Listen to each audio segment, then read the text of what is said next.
in color. The continuing story of Peyton Place.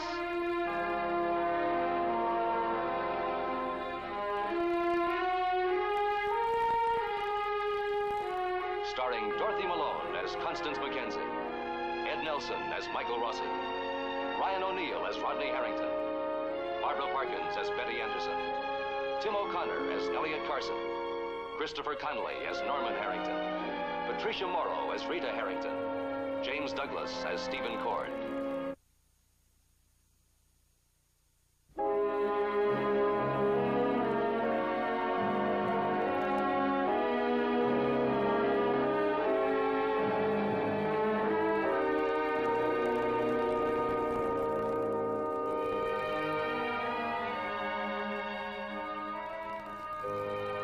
There was a dark side to the life of Betty Anderson that has come back to haunt her, now that she is Mrs. Stephen Cord.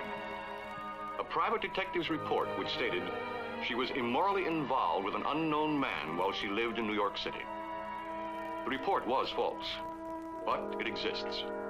And Leslie Harrington has threatened to reveal it to her husband if Betty does not bring him Martin Peyton's will.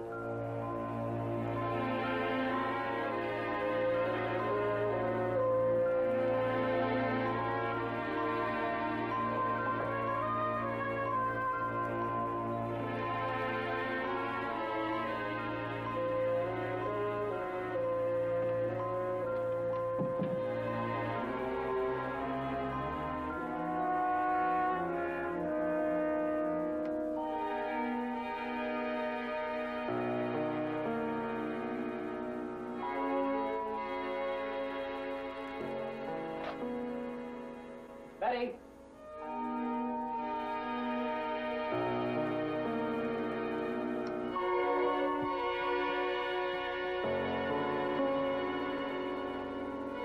Betty? Betty! Take a good look. What do you see? My husband? Your husband who? My husband, who's the most brilliant attorney in the state. Your husband who is sitting on top of the world. A brand new world. Sounds like your afternoon with Judge Fisher was quite a success. You know, you can tell when another man likes you. When something really clicks. Well, it clicked. Loud and clear. I knew it would. Oh, I wish I had your confidence in me. Maybe it's enough just to have you, huh? I love you.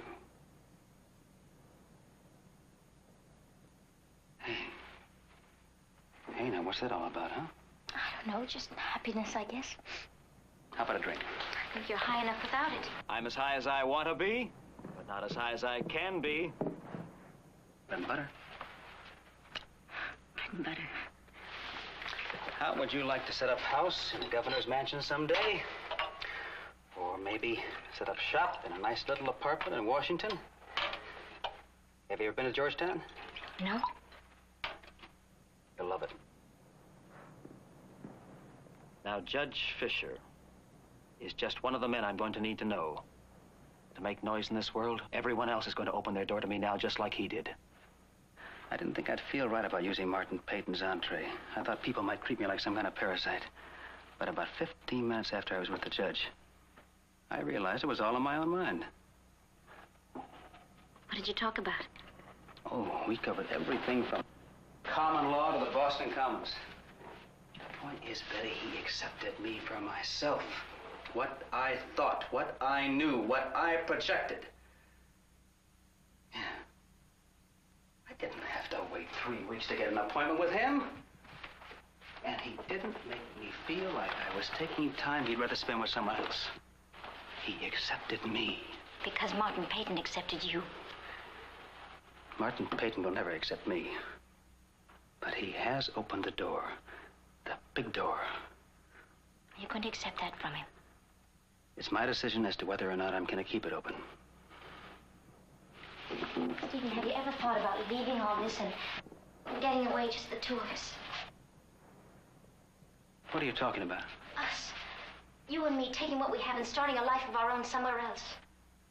Now, that doesn't sound like the girl I married.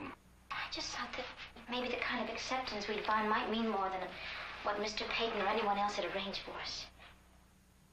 Those tears a few minutes ago, that wasn't just happiness, was it? I've got to talk to you about. I know how it must be for you sometimes, especially when you're alone in the house. Oh, something happened before I met you. I tried to drag everything out of you once before. And it turned out there wasn't any reason, remember? Well, there's no reason to bring up ancient history now, are there? But, Stephen... There was another man, okay? You were married to him. You lived in this house with him. That thought used to make me climb the walls, but it doesn't anymore. Now, Rodney wasn't really a man anyway. You're both just kids. Everybody has someone like that in their past. It's not like you ran around with every Tom, Dick, and Harry who blew through town. Now, come on, Betty. Would I have gotten down on bended knee and proposed marriage if you'd been what do they call it in the old novels, a loose woman? We have a good life. It's all ahead of us. Trust me. I trust you. I'm gonna go to see how dinner. I'll take care of it. Go upstairs and put in my favorite face, okay?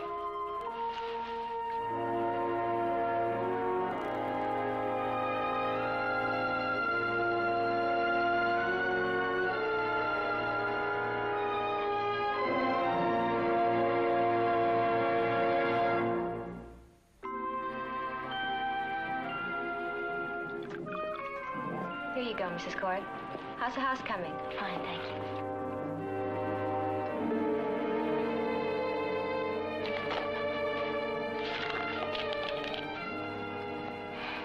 What do you want?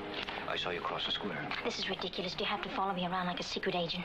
I'm not playing games, Betty. The sooner you realize that, the better. I want the information I asked for no later than tomorrow.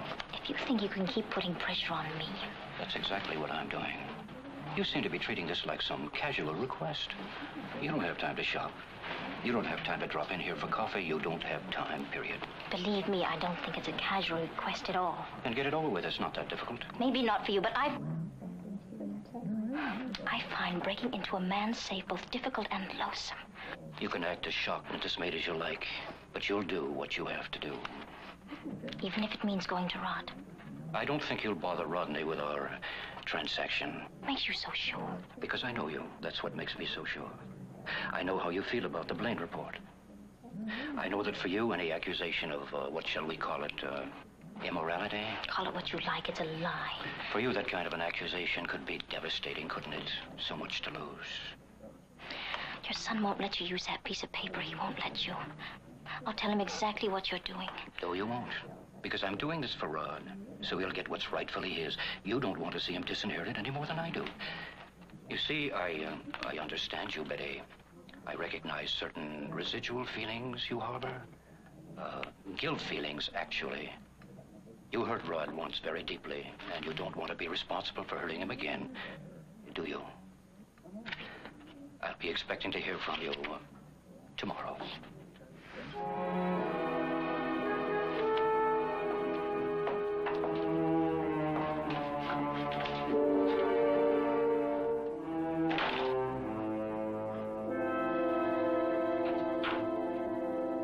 So that utilizing the additional funds in this way will enable the outpatient clinic to handle immunization of the entire county. After a meeting with Dr. Lyons, I've approved the following procedural recommendations. On page 3... Yes? A young lady is here to see you, Doctor. I don't have any appointments at this hour. It's Rita Harrington, Doctor. All right, ask her to come in, please.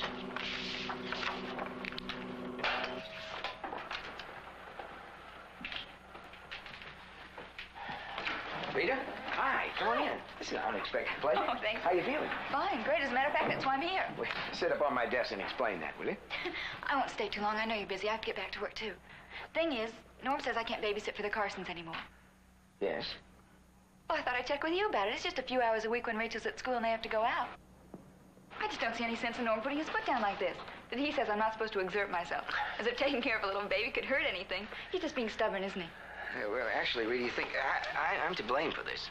Well, I've been trying to impress Norman on the importance of you getting a lot of rest. But it's just sitting at the Carsons. I mean, Rachel'd have the baby all fed and bathed and everything. In fact, he'd probably be asleep. Rita, I don't know what we're going to do with you. You're already doing far too much as it is. I mean, working at the drugstore, taking care of your husband. I don't see how you can say taking care of a little baby is work. I finally get a chance to be with her, and now everybody acts like I'm going to fall apart or something. I don't know, taking care of a baby can be an awful strain. I mean, a mental strain. I just don't think it's a good idea for you to take on an added responsibility right now. Well, if I can't take care of a baby, a sleeping baby for a few hours. Rita, come on now. It isn't that much of a disappointment, is it? No, I guess not. It's just that Come on, what is it? What's the matter? I might never get another chance to take care of a baby. Why not? Well, it doesn't look like we'll ever have one of our own. First it was because Norm had to go to school, and now... And now what?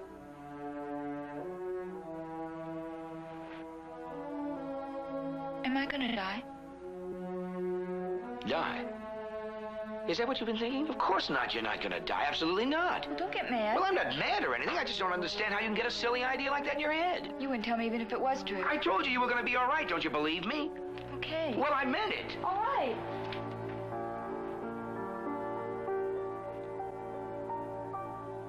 I don't know. I just get awfully scared sometimes. I try not to, but I don't know.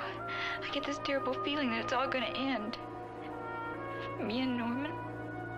Everything. It sounds dopey, doesn't it?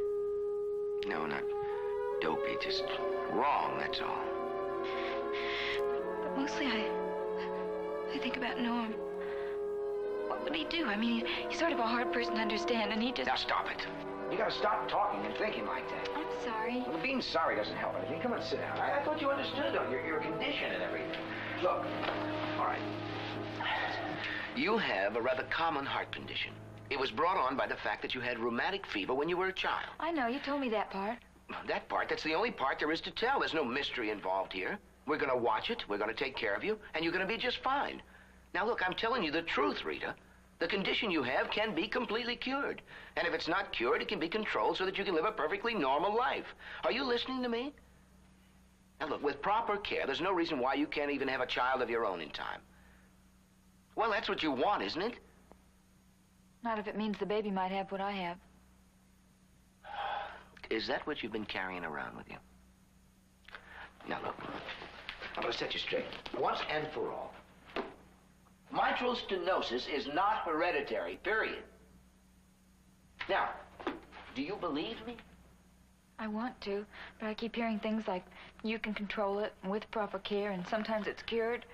What if I'm one of the ones that isn't cured? Rita, listen, I don't know what more I can say to convince you. None of us is born with a written guarantee. Now, you're going to be all right. You're just, well, gonna have to take my word for it, that's all. Thank you for your time. I guess I better get back to work. Rita. Look, think over what I've said, will you? Yes, I will. Bye.